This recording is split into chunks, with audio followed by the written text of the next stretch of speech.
ọ̀gbẹ́ni ṣé wọ́n ní dírẹ́bà tí wọ́n mú sọ pé kó wá. bẹ́ẹ̀ ni sàlá lè ní sà. ó lè ṣọ́ kó lè wa mọ́tò. yes sir. bẹ́ẹ̀ ni dáàdi wọ́n á lè ṣọ́ yín dáadáa. ó lè wa mọ́tò dáadáa. bẹ́ẹ̀ ni dáàdi wa mọ́tò yes. bẹ́ẹ̀ ni dáàdi kò sí mọ́tò tí mo lè wà mo wa manual automatic mo wa àwọn trailer. tó bá o lè di steering mú kó wa mọ́tò dáadáa. bẹ́ẹ̀ ni sàlá lè tó bá mọ ọ̀fẹ́dọ́lá tó wa mọ́tò fún wọn rí. torí mi fẹ́ ni tó lè wa mọ́tò ni o. dáàdi kò síbi tẹ́lẹ̀ lọ tí mo lè wa mọ́tò lọ sá. tó lè wa mọ́tò dáadáa ni o. bẹ́ẹ̀ lọ.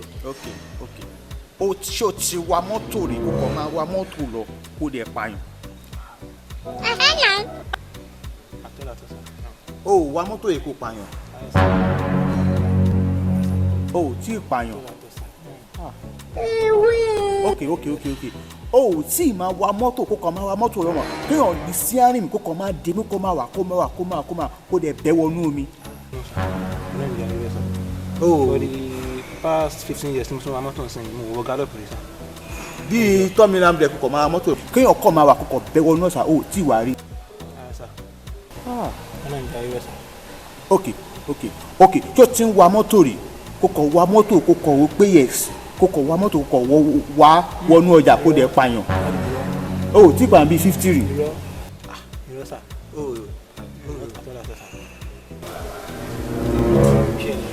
o báyọ̀ rí kó tiẹ̀ hit mọ́tò tó wà wájú. torí láti tí bá àwọn mọ́tò gan máa ń pọ̀ṣù ara mi yóò ṣẹlẹ̀. o ń ṣe driver o wà o mọ mọ́tò wà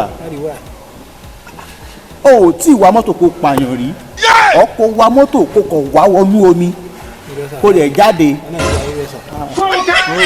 o next race àní mo need experienced driver mọ́tò ètò ti gbáyàn rí o tí wa mọ́tò kó tiẹ̀ gbáyàn kó tiẹ̀ pààyàn. rọ́ọ̀nù àwọn ọmọ mọ́tò wa wọ́n sàmú lè employ ẹ̀ mo need ẹni tó lè wa mọ́tò. láti gbogbo experience tí mo lè sọ fún yín náà. ó pààyàn rí ó wa mọ́tò kó tiẹ̀ wọnú ọ̀sà rí. ìrọ̀lẹ́ náà yà á rí ẹ̀.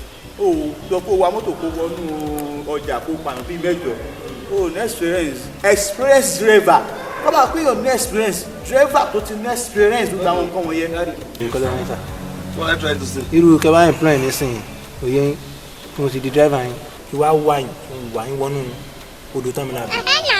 àná ò lè wé mi ọmọ Ọlọ́run lè mi báwo ló ṣe máa imagine pé òun wà mí wá wọ̀ mí wá tó ń ra yìí mo ń sọ pé ṣé o ti ní experience bóyá o tiẹ̀ ti wa mọ́tò wọnú omi rí kó dẹ̀ jáde o ò ṣe driver o mọ mọ́tò wa báwo ló ṣe máa wa mọ́tò for 15 years kó pààyàn rí mo need experience driver ìdè máa lọ mo ò lú eléyìí o kó máa wa mọ́tò fún 15 years kó máa pààyàn rí o ń ṣe driver gidi wa ẹni tó ní experience tó ti wa mọ́tò wọ bóyá bí inú òkun ọkọ̀ wà wọnú ọ̀sà kó dẹ̀ tó jáde padà ọkọ̀ máa wa trailer lọ kó di kíní mu kó kọ̀ wọnú ọjà kó rẹ̀ pààyàn yes àmọ́ kó o ní experience. You think say you dey wise? You are a mumu man.